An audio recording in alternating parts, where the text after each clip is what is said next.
வீட்டிலே வயதுக்கு வந்த பெண் பிள்ளைகளை வைத்திருக்கிற, பிள்ளைகளுக்கு வரம் தேடிக் கொண்டிருக்கிற, திருமணம் முடிப்பதற்கு தயாராகி கொண்டிருக்கிற ஒவ்வொரு வாலிபனும் ஒவ்வொரு சகோதரியும் அவர்களை பெற்ற பெற்றோர்களும் என் பிள்ளையினுடைய திருமணத்தின் ஆயுள் எவ்வளவு காலம் இருக்குமோ என்று பயந்து பயந்து திருமணத்தை முடித்துக் கொடுக்கிற அளவுக்கான நிலைமைகள் இன்று மாறி போயிருக்கின்றன. ஒரு வருடம் ஒன்றாக சேர்ந்து வாழ்ந்து விட்டார்கள் என்றாலே அது ஆச்சரியமாக பார்க்கப்படுகிற அளவுக்கு, திருமணம் முடித்து 2 வருடமா ஒன்றாக இருக்கிறீர்களா, ஆச்சரியமாக இருக்கிறது என்று சொல்லுகிற அளவுக்கு இன்றைய சூழலில் திருமணங்கள் அன்புக்குரிய சகோதரர்களே மாறி போயிருக்கின்றன. ஒரு வணக்கம், அந்த வணக்கத்திற்கான தனித்துவம், அந்த வணக்கத்தை பின்பற்றுவதற்காக வழிகாட்டிய அல்லாஹ்வின் தூதருடைய முன்மாதிரிகள், இவற்றைகளை எல்லாம் தெளிவாக பின்பற்றுகிற ஒரு சமுதாயம், அதை வாழ்க்கையின் ஒப்பந்தமாக வாழ்க்கையின் உயிரோட்டமாக கொண்ட ஒரு சமுதாயம் இந்த திருமணம் என்று சொல்லுகிற இந்த விஷயத்தில் மிக மோசமான ஒரு நிலையில் இருக்கிறது என்றால் அன்புக்குரிய சகோதரர்களே, சில அடிப்படைகளை பற்றி இங்கு நாங்கள் நிச்சயமாக பேசியாக வேண்டிய கட்டத்தில் இருக்கிறோம். அன்புக்குரியவர்களே, இங்கு பேசப்படுகிற விஷயங்கள் யாரையும் புண்படுத்துவதற்காக உள்ள விஷயங்கள் அல்ல. அல்லாஹுவையும் அல்லாஹுடைய தூதரையும் உண்மைக்குண்மையாக நேசிக்கின்ற ஒரு ஈமானிய சமூகத்தில் உள்ள அங்கத்தவனாக பொருந்திக் கொள்ள முடியாத, ஏற்றுக்கொள்ள முடியாத மனோநிலையோடு இன்றைய திருமணங்களை பற்றி பேசியாக வேண்டும். இது அல்லாஹுடைய மார்க்கம், இது அல்லாஹுடைய தீன். இந்த தீனில் யாருடைய விருப்பு வெறுப்புகளுக்காகவும், யாருடைய சுயலாபங்களுக்காகவும், யாருடைய திருப்திக்காகவும் சத்தியத்தை சொல்வதற்கு நாங்கள் பயப்படக்கூடாது, தயங்கக்கூடாது என்கிற அடிப்படையில் அன்புக்குரிய சகோதரர்களே, ஒரு சில விஷயங்களை உங்களுடைய சிந்தனைக்காக நான் சமர்ப்பிக்கலாம் என்று நினைக்கிறேன். அன்புக்குரிய சகோதரர்களே, இந்த திருமண உறவு இருக்கிறது. இந்த திருமண உறவை இஸ்லாம் எப்படி பார்க்கிறது தெரியுமா? வெறுமனே திருமண ஒப்பந்தம் செய்து முடித்ததற்கு பின்னால், ஆணும் பெண்ணும் கணவன் மனைவியாக மாறியதற்கு பின்னால் இந்த உறவு சந்தோஷமாக இருக்க வேண்டும் என்று எதிர்பார்க்கிற மார்க்கம் அல்ல இந்த மார்க்கம்.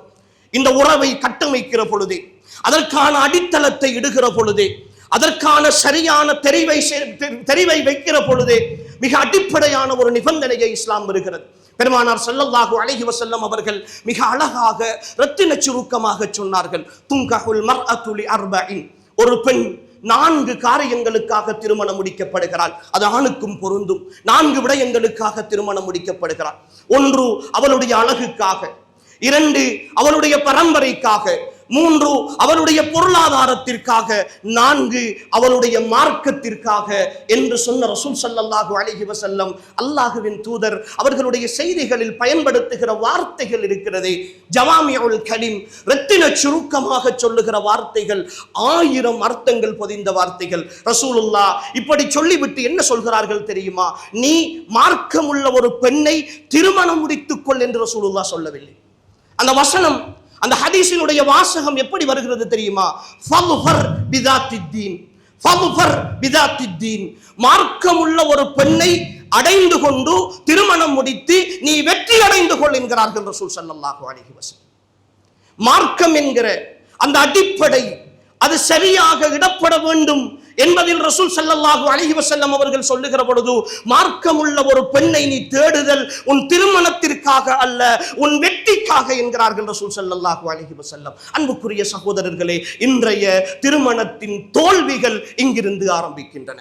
எனக்கு என்னுடைய மகளுக்கு வருகிற மணமகன், என்னுடைய மகளுக்கு வருகிற மணமகன் படித்திருக்கிறானா, பட்டம் பெற்றிருக்கிறானா, பொருளாதாரத்தில் எந்த நிலையில் இருக்கிறான், வாகனம் வைத்திருக்கிறானா, நன்றாக சம்பாதிக்கிறானா, சமூக அந்தஸ்தோடு இருக்கிறானா, கடை வைத்திருக்கிறானா, பொருளாதாரத்திலே ஏதோ ஒரு நிலையில் இருக்கிறானா, அரச உத்தியோகத்தில் இருக்கிறானா என்றெல்லாம் தேடி தேடி பார்க்கிற என்னுடைய யுவதிகளை வைத்திருக்கிற என் பெற்றோர், எனக்கு வரப்போகிற மருமகன், என் மகளுக்கு வரப்போகிற மாப்பிள்ளை, அல்லது நான் முடிக்க போகிற எனக்கு வருகிற மனைவி அல்லாஹ்வுடைய விஷயம் எப்படி இருக்கிறாள்?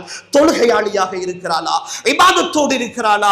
அல்லாஹ்வுக்கு கட்டுப்பட்ட ஒரு பெண்ணாக இருக்கிறாளா? அல்லாஹ்வுடைய தீனை உள்ளத்தால் நேசிக்கக்கூடிய ஒரு பெண்ணாக இருக்கிறாளா? அன்புக்குரிய சகோதரர்களே, நேரத்தினுடைய அருமை கருதி சுருக்கமாக சொல்லிக் கொண்டு போகிறேன். ஒரே ஒரு அடிப்படையை உங்களுடைய உள்ளங்களில் ஆழமாக பதிவு செய்கிறேன். யாரெல்லாம் திருமணத்திற்கு தயாராக இருக்கிற வாலிபர்கள் இருக்கிறீர்களோ, திருமணம் முடிப்பதற்கு தயாராக இருக்கிற பிள்ளைகளை வைத்துக் கொண்டிருக்கிறீர்களோ, உங்கள் எல்லோருக்கும் பொதுவாக இந்த சொல்லுகிறேன், வல்லாஹி சும்ம வல்லாஹி சும்ம வல்லாஹி, அல்லாஹ்வின் மீது ஆணையிட்டு சொல்லுகிறேன், அல்லாஹ்வுடைய விஷயத்தில், அல்லாஹ்வுடைய இபாதத்துகளுடைய விஷயத்தில், அவனை சிறு பிள்ளை படைத்து பரிபாலித்து பக்குவப்படுத்தி வாழ்க்கையின் எல்லாவற்றையும் அவனுக்கு கொடுத்த ரப்பினுடைய விஷயத்தில் அல்லாஹு அக்பர் என்று அவன் அழைப்பு விடுக்கிற பொழுது அந்த அழைப்புக்கு பதில் அளிக்கிற மனோநிலை இல்லாத ஒரு மணமகன், ஒரு மணமகள், அவள் இந்த உலகத்தின் அந்தஸ்தில் எந்த நிலையில் இருந்தாலும் சரி, நிச்சயமாக சத்தியமாக உங்களுடைய பிள்ளையை அவன் சந்தோஷமாக வைத்திருக்கவே மாட்டான்.